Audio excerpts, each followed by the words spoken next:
Bonjour, bienvenue sur le plateau de Bâti-Journal TV. Nous sommes toujours donc au Forum Bois Construction et là nous allons parler de locaux d'enseignement, de retour d'expérience avec les locaux d'enseignement et le bois. À ma gauche, monsieur Guillaume Bellus, bonjour, vous êtes architecte. À ma droite, Sylvain Rochet, vous êtes ingénieur, vous êtes gérant de Techicea et vous êtes aussi le nouveau président, je ne sais pas si on peut vous présenter encore comme le nouveau président, le nouveau président d'IBC. Voilà. Alors, on va parler de retour d'expérience sur le bois dans des locaux d'enseignement, dans un cadre assez particulier. Et je vais vous demander un peu de nous raconter ce projet et la genèse du projet, puis évidemment l'aspect bois. Alors, donc c'est un projet situé dans un écrin un peu exceptionnel, en plein centre de Saint-Denis, dans la maison d'éducation de la Légion d'honneur, qui est un parc de 27 hectares. Qui a été construit au XVIIIe siècle par un architecte notamment qui s'appelle Robert de Cotte. Et Napoléon en 1805 a créé les établissements d'enseignement de la Légion d'honneur et a donné, on va dire, le site à une des maisons d'éducation en 1809. Voilà. Et donc vous avez eu à construire à l'intérieur de ce site des extensions à ces bâtiments. Voilà, c'est ça. Alors, nous, on a été invité à un concours en 2010 pour construire une extension qui est composée d'un pôle d'enseignement à rez-de-chaussée et d'un ensemble de chambres dans les étages, voilà, sur un bâtiment qui fait un R+2.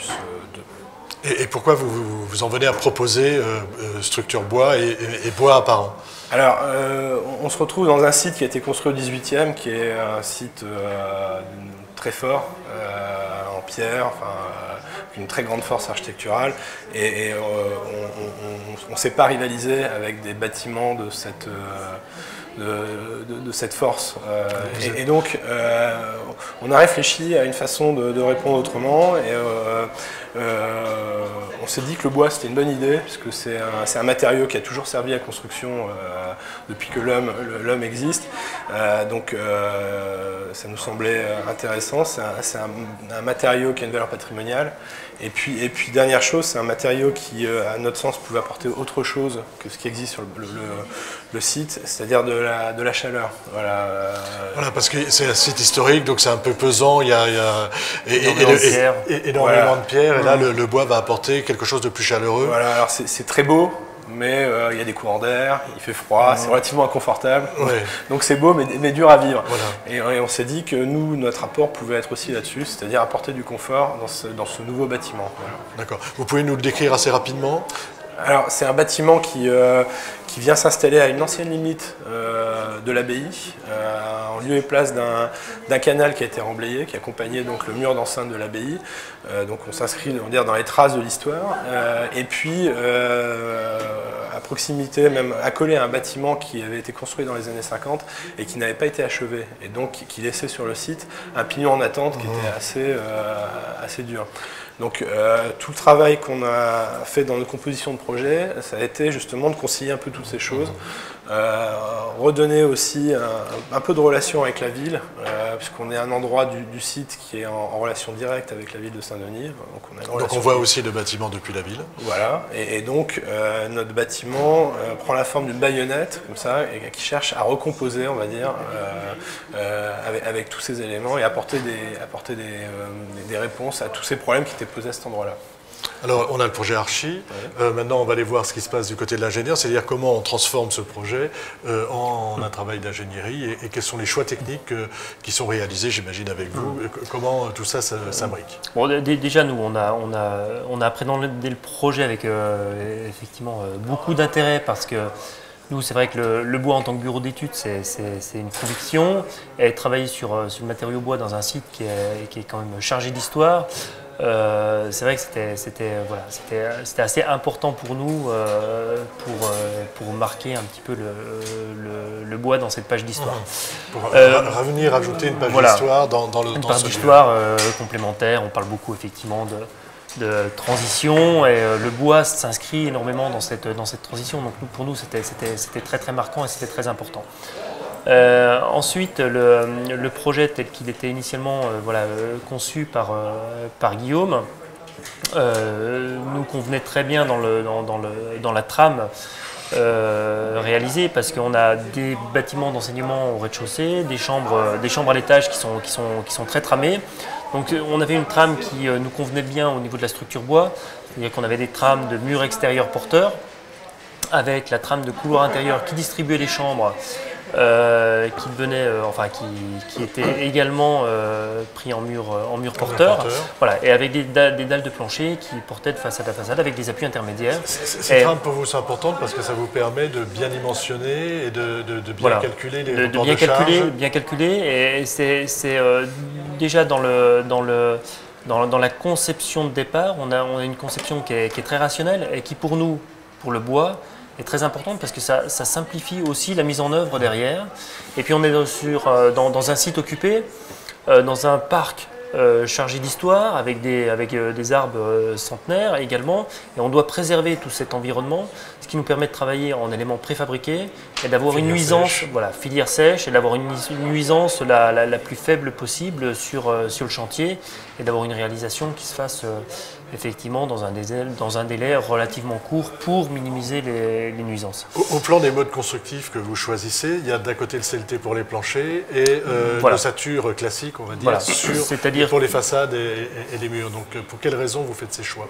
Alors, ces choix, c'est-à-dire que nous, on a une vision un petit peu transversale du bâtiment. C'est ce qu'on apporte effectivement comme plus-value à l'architecte. C'est qu'on va travailler, nous, sur la conception des enveloppes. On définit les enveloppes extérieures, les complexes de murs, et qui puissent s'inscrire effectivement dans la signature architecturale. Et là, donc nous, la solution la plus optimisée... Ça vous satisfaisait ce type de choix? Ben, oui, en fait, à l'époque du concours, en fait, on était parti sur cette hypothèse. Après, il fallait la transformer. Donc, la transformation, Sylvain nous a aidé justement à transformer cette hypothèse, quoi. Mais en fait, je dirais que le travail de Sylvain, il s'est mis au service de notre architecture. Je pense que c'est un peu le sens de ce que tu disais précédemment, quoi. Voilà. Et donc nous, effectivement, on va essayer d'optimiser la construction. Le choix qui a été fait, c'est du mur ossature bois, je dirais traditionnel en mur porteur extérieur, mur porteur ossature bois intérieur, et puis dalle CLT sur appui multiple. Et on travaille en plateforme, c'est-à-dire qu'on pose les murs, on pose les dalles, on continue, on revient avec les murs du R+1. Et voilà, jusqu'au R+2. Et puis en toiture, donc là on est parti sur un chevronnage traditionnel, isolation et couverture zinc en couverture, et puis avec une noue centrale en étanchéité. Voilà, donc du joint debout pour la couverture qui s'intègre. Il y a du zinc déjà là-bas ou c'est du cuivre? C'est du cuivre. La basilique de Saint-Denis, oui, dans le cuivre. D'accord.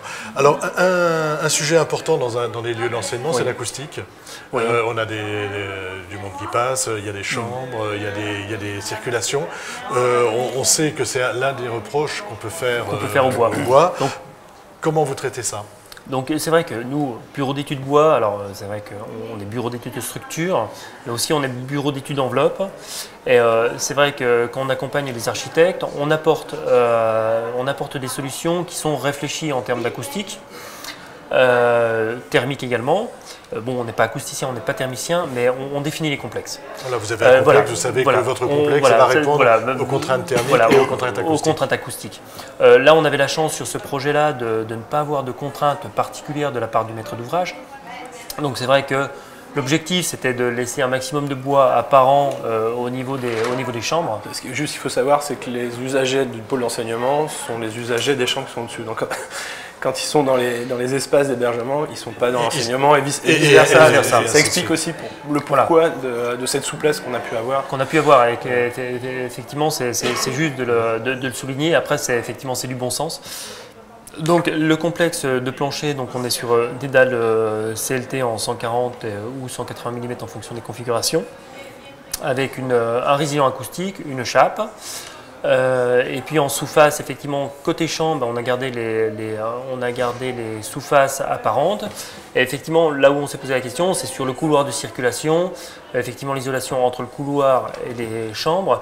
Et là, on a créé une zone tampon qui sont les sanitaires, voilà, les sanitaires, salles de bain, pour créer cette zone tampon entre la chambre et la zone de circulation. Et le résultat, effectivement, est très satisfaisant au niveau de... Au regard des retours de Voilà, c'est ce que je vais vous demander, retour d'expérience, usagers. Donc le bois, très présent, hein, très présent intérieur, extérieur. Le retour des usagers.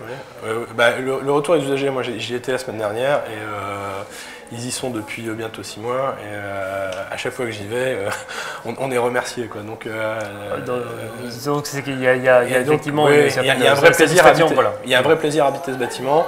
La présence du bois, juste pour signaler, on a plusieurs essences de bois sur le projet.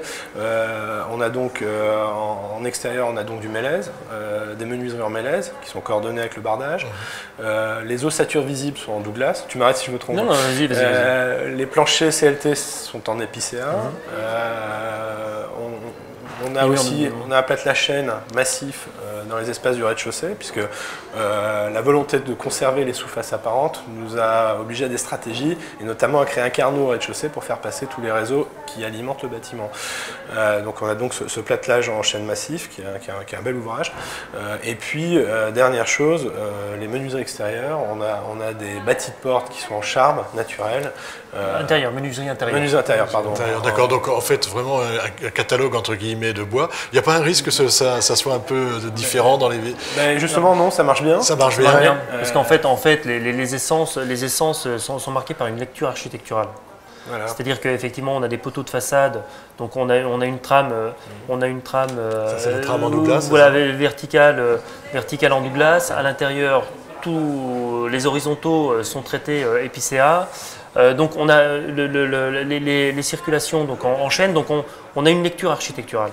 C'est-à-dire qu'effectivement, l'essence est liée à une fonction.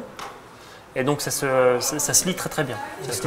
Tout ça est bien lié, voilà. Et donc retour d'expérience chaleureux, j'imagine. Très chaleureux. Et donc on parlait d'acoustique tout à l'heure, au plan de l'acoustique, le retour d'expérience est aussi positif. Il est très bon. On a aussi, en parement intérieur dans la circulation, on a un panneau qui marche bien en acoustique, un panneau qui s'appelle le Viroc, qui est un panneau de fibre ciment. Posé encore une fois brut, sans finition. Ça va dans la logique de tout ce qu'on a mis en place sur le chantier, c'est-à-dire des filières sèches, des matériaux bruts posés sans finition. Voilà, il n'y a aucune finition, hein, c'est des matériaux bruts, on n'a pas à les mettre dessus une lasure. Rien du tout. On monte le matériau dans son état brut, dans sa vérité. Et il va se patiner avec le temps. Voilà. Sur cette patine, sur ce temps, on sait tous que c'est parfois un peu difficile à accepter dans le vieillissement des matériaux sur le bois. Ouais. Est-ce que là, pareil, en retour d'expérience, est-ce que vous avez eu des remarques à ce propos? Alors, à ce stade, non. Je dirais que ce qu'on a fait sur le bâtiment, c'est qu'on s'est beaucoup prémuni de la garde au sol, parce qu'on a des poteaux qui sont cerclés avec des capots métalliques en partie en pied. On a en général, tous les rez-de-chaussée ne sont pas en bois, ils sont traités en fibre ciment également. Et quand les rez-de-chaussée sont en bois, c'est qu'ils sont décollés du sol. Donc ils n'ont pas de problème. Normalement, on n'a pas de problème de rejaillissement avec le sol. En termes d'ingénierie, c'est des choses auxquelles vous faites attention. Alors, comment ça se passe? Oui, c'est clair. L'ennemi du bois, c'est l'eau. Donc en structure, c'est clair que on va toujours protéger. Les éléments de structure porteurs seront toujours protégés effectivement de l'eau, parce qu'il faut absolument éviter les pièges à eau. Alors quelquefois on peut avoir des structures qui sont en extérieur, mais qui sont conçues pour toujours avoir des assemblages drainants. Donc dans le cadre de notre bâtiment, effectivement on a des éléments extérieurs qui sont en Douglas, purgés d'aubier, donc voilà, qui vont eux vieillir, je dirais, naturellement en surface, donc qui vont griser dans le temps. Par contre, on a une protection des pieds de poteau, effectivement, pour ne pas créer, ce qu'on appelle de piège à eau. Le piège à eau, un point sensible qui viendrait dégrader. Donc nous, on est vigilant là-dessus. Après, le traitement des façades extérieures, qui sont effectivement ça, les bardages bois qui sont soumis effectivement à un vieillissement, qui vont griser dans le temps. Et ça, effectivement, c'est une préparation du maître d'ouvrage. C'est un choix aussi architectural d'avoir. Et puis aussi une disposition qu'on a eue, puisque ce qu'on n'a pas dit, c'est que le bardage fait un mouvement de vague. Et donc on est sur des systèmes de surventilation de bardage. On a des lames d'air derrière qui sont quand même très conséquentes. Qui sont importantes. Voilà. Et donc on peut imaginer que ça va améliorer le dispositif et qu'on aura un vieillissement qui sera de meilleure qualité que... Et homogène. Voilà. Alors homogène, c'est compliqué. C'est compliqué. Ouais. Non, je dis et homogène parce que c'est ce qu'on entend souvent à ce propos-là, quoi. Oui, alors pour le bois, je pense qu'il ne faut pas parler d'homogénéité, mais tu as un point de vue qui est quand même plus fondé que le mien. Oui, non, mais puis ce sera notre conclusion. Ce sera notre conclusion. Non, c'est-à-dire que effectivement, nous, dans le développement des produits bois, on va essayer de limiter les traitements des bois. D'accord ? Donc on va essayer d'utiliser des bardages bruts. Et il faut savoir qu'effectivement, le bardage brut, voilà, on va avoir un vieillissement, voilà, on va avoir des bardages qui vont griser, qui vont vieillir. Après, on peut faire un choix d'apporter des traitements qui vont ralentir ce vieillissement, mais le vieillissement, il sera effectivement, de toute façon, le bois va vieillir en bardage. Donc nous, on est plutôt partisans en bureau d'études de dire, laissons vivre le bois. Et c'est de préparer les maîtres d'ouvrage sur une évolution des façades. Voilà, les architectes sont sensibles, les maîtres d'ouvrage... Il y a un discours effectivement qu'on doit avoir, il y a une préparation qu'on doit également avoir, et effectivement le bois se trouve en concurrence face à des bardages qui sont totalement inertes et qui vont ne pas avoir de vieillissement dans le temps. Parce qu'il y a des maîtres d'ouvrage qui disent on ne veut pas avoir d'entretien à faire, et moi je suis partisan du bois brut. Du bois brut en bardage et de dire on n'a pas à entretenir les bardages à partir du moment où ils sont bruts de sciage, ils vont vieillir naturellement et on les laisse vieillir. Si on fait le choix de traiter un bardage, le problème c'est qu'effectivement on va se poser la question de l'entretien dans le temps. Voilà. Ce sera le mot de la fin. Je vous remercie messieurs d'être venus participer sur le plateau de Bâti Journal TV à ce petit débat, de petite présentation. Merci beaucoup. Merci beaucoup.